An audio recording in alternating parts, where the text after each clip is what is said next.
안녕하세요. 두각학원에서 국어 수업하고 있는 강사 송희진입니다. 오늘 영상을 통해서 우리 겨울방학에 고2를 대비해서 국어 공부 어떻게 할지 한번 이야기를 해보도록 할 건데요. 간단하게 제 소개부터 하고 시작을 해보자면은 저는 이제 대성 스타 강사 코리아라고 해서 강사들계의 약간 슈퍼스타 K 같은 오디션이 있는데 거기서 결선까지 진출해서 현재 두각학원과 강남 대성학원에서 수업을 하고 있고요. 나머지 소개는 시간 관계상 생략하도록 하겠습니다. 이번 수업의 목표와 수강 대상 먼저 말씀을 드릴게요. 저는 낮은 2등급, 그러니까 운이 좋으면 2등급이 뜨는데 가끔 3등급이 뜨기도 하는 친구들, 그리고 그 밑으로 4등급, 5등급 친구들까지를 제가 수강 대상으로 삼았습니다. 그 이유가 뭐예요? 라고 하면 두 가지입니다. 첫 번째, 요 등급대에 있는 친구들은 두 가지 문제를 가지고 있는 경우가 많습니다. 첫 번째는 문제를 감으로 푸는 거죠. 특히나 문학에서 이게 짙어지는데요. 내가 답으로 골랐지만 그거를 왜 답으로 고른지 이야기하지 못하고 뭔가 맞았는데 찜찜하게 맞은 것 같은 친구들. 근데 해결 방법은 없어서 일단 계속 문제만 풀고 있는 친구들이 대부분일 거예요. 그런 친구들이 첫 번째 대상이고요. 두 번째 같은 경우에는 본인의 문제점을 명확히 인지하지 못하는 친구들입니다. 여기서 문제점을 명확히 인지하지 못한다라고 하는 뜻은 본인이 문학을 못해요, 뭐 독서를 못해요 라는 거를 이야기하는 게 아니라 내가 문학을 못하는 건 이 점이 모자라기 때문이에요. 내가 독서를 못하는 건 이것이 부족하기 때문이에요. 라고 해서 본인의 문제점과 그것의 원인까지 이해하고 있어야 해결이 가능한데 그 원인에 대해서 인지하지 못하고 있는 친구들은 아무리 문제를 열심히 풀어도 성적이 오르지 않을 겁니다.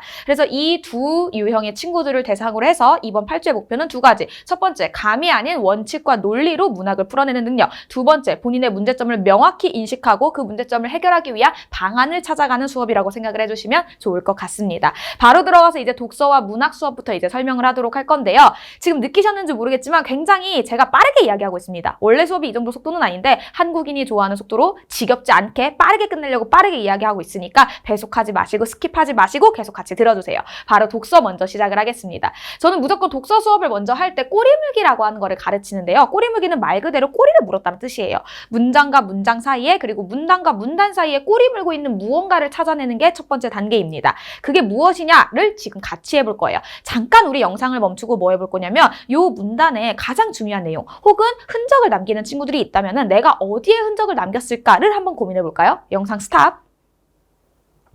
고민했겠죠? 했을 거라 생각합니다. 이제 10명이 있으면 한 6명에서 7명 친구들은 여기서 뭐가 되게 중요하다고 생각을 하냐면은 정보 주체와 빅데이터 보유자가 중요하다고 생각을 합니다. 왜냐면은 데이터는 너무 많이 나오는 말이고 정보 주체와 빅데이터 보유자엔 따옴표까지 쳐져 있으니까 뭔가 얘가 되게 중요해 보여 라고 생각을 하는 게 이해가 안 가는 것도 아니고 충분히 그렇게 생각할 수 있다고 생각해요. 하지만 꼬리물기를 알고 있는 친구라면 절대 저 친구들이 주인공이라고 이야기해서는 안 됩니다. 같이 볼게요. 교통 이용 내역과 같은 기록은 개인의 데이터이며 그 개인이 정보 주체이다. 데이터는 이라고 하면은 지금 첫 번째 문장과 두 번째 문장 사이에 데이터라고 하는 단어가 맞물리고 있는 거 보이실까요? 보이죠? 이게 꼬리물기입니다. 계속 가서요. 물리적 형체가 없고 복제와 재사용이 수월하다. 이 데이터가 그럼 여전히 데이터가 꼬리로 맞물리고 있고 여전히 데이터가 주인공이란 뜻입니다. 대량으로 직접 처리되면 빅데이터가 되고 이것의 정보 처리자인 기업 등이 빅데이터 보유자이다. 산업 분야의 빅데이터는 이라고 하면은 지금 요 문장과 요 앞문장에 빅데이터라고 하는 단어가 겹치는 거 보이실까요? 데이터에서 빅데이터로 주인공이 이동한 것이죠. 이해 가실까요? 그래서 요 문단에서 주인공은 정보 주체나 빅데이터 보유자가 아니라 데이터와 빅데이터가 무엇이 다른가, 데이터가 어떻게 빅데이터가 될 수 있는가라고 하는 데이터와 빅데이터의 관계가 주인공이었습니다. 그리고 이거를 문장과 문장 사이로만 할 수 있는 게 아니라 문단과 문단 사이로도 할 수 있죠. 첫 번째 문장에서 따옴표까지 해주고 강조했었던 그 빅데이터 보유자와 정보 주체, 의미 없는 얘기일까요? 의미 있죠. 바로 이 문단에서 의미가 있었습니다. 데이터를 재화로 보아 소유권이 누구에게 귀속되어야 하는지에 대한 논의가 있다. 소유권의 주체를 그러면은 지금 첫 번째 문장과 두 번째 문장 사이에 겹치는 건 소유권이 겹치니까 소유권이 주인공, 빅데이터 보유자로 보는 경우와 정보 주체로 보는 견해가 있다라고 하면은 문단과 문단 사이에 겹치는 거는 빅데이터 보유자와 정보 주체가 되겠죠. 결국 이 문단의 포인트는 소유권이 빅데이터 보유자이냐 정보 주체이냐가 되는 거겠죠. 이런 식으로 문장과 문장, 문단과 문단 사이에 꼬리물기 되는 단어들을 찾으면 그 문장이 그리고 그 문단이 그리고 나아가 그 글이 어떻게 이야기되고 있고 무엇을 이야기하고자 하는지를 알아낼 수 있기 때문에 가장 먼저 꼬리물기부터 수업을 하게 될 겁니다. 물론 이거는 꼬리물기 물기가 조금 쉬운 케이스고 여기서 평가원이 난이도를 조금 높인다라고 하면 꼬리물기 되는 단어를 다른 말로 바꿔놓으면 됩니다. 그러니까 의미는 같은데 표현만 바꿔놓은 거죠. 그러면 우리 눈에는 다른 단어인데 하고 꼬리물기가 잘 안 될 테니까요. 그래서 아주 쉬운 요런 꼬리물기부터 조금 난이도가 있는 꼬리물기까지 함께 하게 될 거고요. 이 꼬리물기가 어느 정도 익숙해졌다. 한 2, 3주 하면서 어느 정도는 이제 본인이 이게 뭔지는 알겠다 하면 그 다음으로 가는 게 이제 제재별 배경 지식으로 갈 건데요. 저는 8주라는 기간 동안 모든 제재를 다루고 싶지는 않습니다. 뭐 인문, 예술, 경제, 법, 과학, 기술 이거를 다 다룰 생각은 없고요. 딱 3개만 꼽았어요. 바로 경제, 법, 그리고 과학입니다. 이 3가지가 학생들이 배경 지식이 부족했을 때 많이 힘들어하는 영역이기도 하고 기본적으로 그냥 난이도가 높게 나오는 경우가 많기도 한 영역이기 때문인데요. 우리 친구들 뭐 금리라는 말, 통화량이라는 말, 뭐 채권이라는 말, 뭐 채무라는 말, 급부라는 말 언젠가 들어본 적은 있겠지만 내가 명확히 모르고 있는 말들이 있을 수 있단 말이죠. 경제와 법, 과학에서 아주 빈출되고 아주 기본이 되는 배경 지식을 익힐 거고요. 이 배경 지식을 삼고 있는, 그러니까 어떤 배경 지식을 배경 지식으로 삼고 있는 그런 평가원과 교육청 기출 모의고사 지문을 통해서 배경 지식을 점검해보는 동시에 그 이전에 학습되었던 꼬리물기가 제대로 이루어지고 있는지까지 확인을 하는 8주가 될 것입니다. 바로 넘어가서 문학 볼게요. 고2를 앉혀놓고 정말 이거부터 시작하나요? 정말 이거부터 시작합니다. 첫 번째로는 고전 씨가 해석하는 거예요.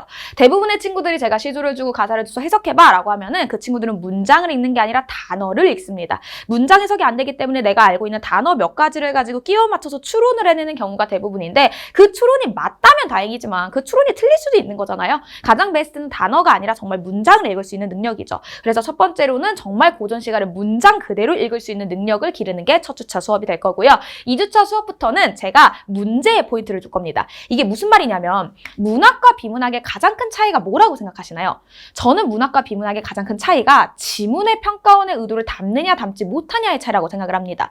독서 같은 경우에는 뭐 여러 논문을 참고하고 내용을 따올 수는 있겠지만 기본적으로 평가원이 직접 글을 씁니다. 하지만 문학 같은 경우에는 본인들이 작품을 가지고 오면서 작품을 선택한 것에는 의도가 있을 수 있겠지만 결국 쓰여있는 작품을 가지고 오기 때문에 작품 내부에 평가원의 의도를 넣을 수는 없겠죠. 근데 평가원은 문제를 출제하니까 당연히 평가원의 의도가 어딘가에는 담길 거란 말이에요. 그게 어디에 담기냐면 바로 문제에 담길 겁니다. 그래서 우리는 이번 8주 동안 지문을 독해하는 데 너무 초점을 두기보다는 보기와 선지라고 하는 문제에 조금 더 포인트를 둬보려고 하는 건데요. 일단은 보기를 통해 스스로 지문을 분석한다는 게 무슨 뜻이냐? 요게 보기고 요게 이제 지문의 시작 부분입니다. 잘 안 보이실까봐 이제 확대한 걸로 한 번 더 보여드리면은 보기에 이렇게 나와 있었어요. 김동리는 영마의 인물들을 통해 운명을 수용하는 것이 운명에 패배하는 것이 아니라 세계와 조화되는 것이며 이는 우리 민족의 전통적 삶의 방식이라고 여겼다를 다시 정리해보면 결국 김동리는 영마의 인물 등을 통해 운명을 수용하는 것이 긍정적이다라고 이야기를 했다는 뜻이죠. 그럼 앞으로 나올 영마라고 하는 작품은 운명을 수용하는 이야기구나 라는 뜻이 될 거예요. 여기까지 괜찮나요? 그러고 이제 지문을 들어가서 앞부분 줄거리 읽을 때도 그냥 날리는 게 아니라 이 보기 내용을 그대로 적용해서 읽으려고 노력을 해보는 거죠. 가볼게요. 아들 성기가 역마살 때문에 떠돌이가 될까봐 걱정하던 옥화는 이라고 합니다. 그래서 역마살이라고 하는 거는 아는 친구들은 알 수도 있겠는데 돌아다닐 운명이란 뜻이에요. 그러니까 어디 한 곳에 정착하지 못하고 여기저기 돌아다닐 운명을 가진 결국 뭐냐면 이게 성기의 운명이 되는 거죠. 근데 이런 성기를 떠돌아다니는 게 싫어서 정착시키려고 한 건 뭐냐면 운명을 수용하는 게 아니라 운명을 거부하려고 했던 거죠. 그래서 얘를 읽고 그를 정착시키려고 했구나가 아니라 성기의 운명을 거부하려고 했구나 라고 이야기를 할 수 있어야 되죠. 계속 가서요.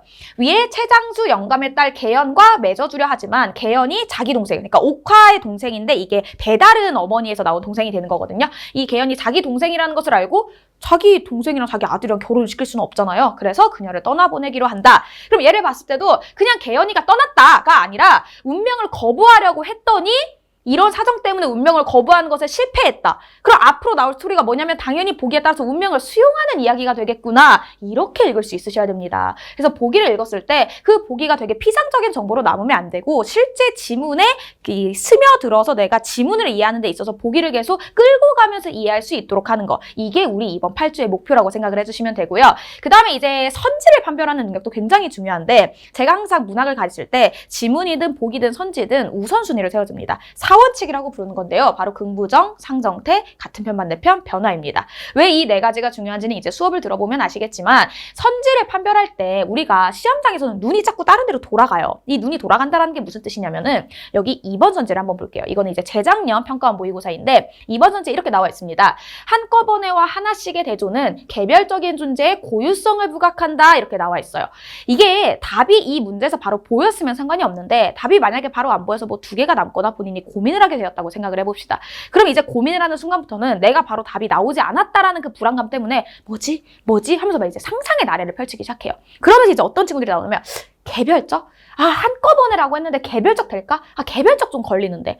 아, 고유성? 고유성 좀 걸리는데. 이런 식으로 이제 만드는 거야, 그냥 이유를. 본인이 내가 답이 안 보이니까 아, 이게 조금 걸릴 것 같은데. 이것도 좀 의심스러운데 이렇게 걸리는 거죠. 하지만 시험장에서는 저 친구들한테 먼저 눈이 돌아가면 안 됩니다. 왜? 제가 우선순위로 세워준 4가지 긍부정, 상정태, 같은 편, 반대편, 변화에 해당하는 게 이번에 딱 하나 있어요. 뭐가 있을까요?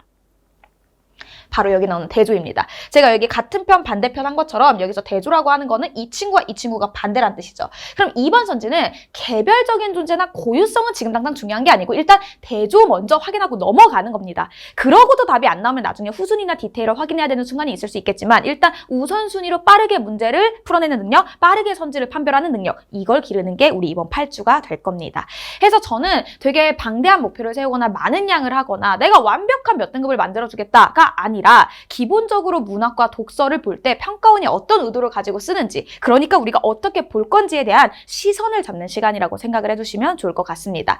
근데 이제 중요한 거는 사실 수업만으로 이게 되지는 않습니다. 제가 백날 나와가지고 이게 중요하다, 저게 중요하다 해봤자 돌아가면 다시 원래대로, 돌아가면 다시 원래대로 되는 게 여러분이자 여러분들의 이제 자녀분들이 되는 거겠죠. 그래가지고 이제 이야기를 하면은 여러분들은 이제 수업을 배우고 나면 바로 체화를 원해요. 수업을 듣고 났는데 내가 시험장에 가서 해봤어. 안 돼! 수업을 들을 때는 선생님 얘기 들으면서 오 이러고 들었는데 가서 해보려고 하면 안 돼. 에이 뭐야 안 맞아. 틀렸어. 잘 안 돼. 이거 안 맞는 것 같아. 선생님 바꾸고 학원 바꾸고. 근데 그 중간에 한 단계가 빠진 거를 모르고 있는 거죠. 바로 학습할 때 습자인데요. 우리 학습이라고 하는 단어는 배울 학자에다가 익힐 습자를 써서 배우고 익힌다라는 뜻입니다. 근데 배우기만 하고 익히지 않은 채로 시험장에서 그 체화된 것이 나올 거라는 어떤 자신감은 버려두시는 게 좋아요. 우리는 반드시 습이라는 과정을 거쳐야 되고 이게 관리를 통해서 이제 충족되는 부분인데요.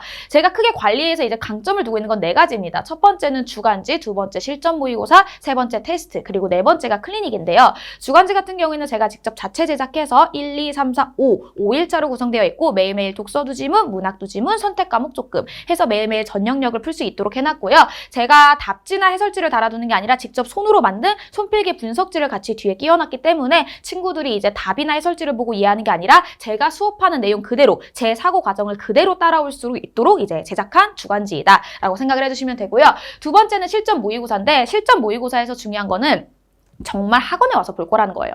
이게 집에서 보고 그 독서실에서 보고 스터디 카페에서 보면 아무 의미도 없습니다. 왜냐면은 실전이 아니기 때문에 긴장도도 떨어지고 사람이라고 하는 게 타협의 동물이기 때문에 내가 1분 초과돼? 1분이니까 괜찮아. 2분 초과돼? 2분이니까 괜찮아. 해서 이렇게 자꾸 타협을 하게 되기 때문에 가능한 이제 고정된 시간에 고정된 환경에서 보는 게 좋아서 수요일, 토요일, 일요일 정해진 시간에서 하루를 골라가지고 학원에 직접 방문해서 이제 모의고사를 보게 될 거고요.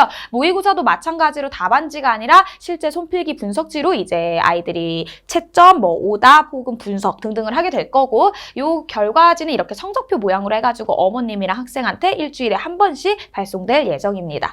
세 번째로는 이제 리뷰 테스트입니다. 이게 복습용 테스트인데 절대 오지선다 문제를 잘 넣지 않고 애지간하면 OX 문제, 단답형, 서답형으로만 넣고 명확히 답의 근거까지 맞아야 맞는 걸로 취급을 해주는데요. 이렇게 하는 이유가 제가 항상 이 그림으로 이제 설명을 드려요. 이 그림이 무슨 그림이냐면은 5등급, 4등급 이런 친구들은 이 길을 걸어가는 과정이 하나의 시험지를 풀어내는 과정 내지는 이제 본인이 100점으로 가는 길이라고 했을 때 수없이도 빠지겠죠. 그렇기 때문에 이 구멍이 당장 메꿔지지는 않더라도 나한테 이런 문제점이 있구나라고 하는 거를 인지는 하고 있습니다. 근데 이제 문제가 되는 거는 어정쩡한 2, 3등급 학생들이에요. 2, 3등급 학생들은 본인이 혼자 공부할 때는 문제가 없어요. 이렇게 걸어가서 100점도 가끔 나오고 90점도 나오고 뭐 2등급도 가끔 나오고 뭐 문제 잘 풀리는 것 같고 근데 시험장만 들어가면은 긴장이 된다던가 혹은 본인이 철저하게 공부하지 않았기 때문에 쉽게 넘겼던 그런 선재들이 자기를 괴롭히면서 이렇게 휘청휘청 하면서 시험지를 걸어 나가게 되겠죠. 그러다가 함정에 한번 쏙 이렇게 빠지는 거죠. 근데 문제는 이 친구들은 평소에 본인이 함정에 빠져보지 않았기 때문에 이렇게 빠졌을 때도 내가 아직 문제가 있구나, 내가 아직 부족한 점이 있구나라고 생각을 하기보다 실수인데?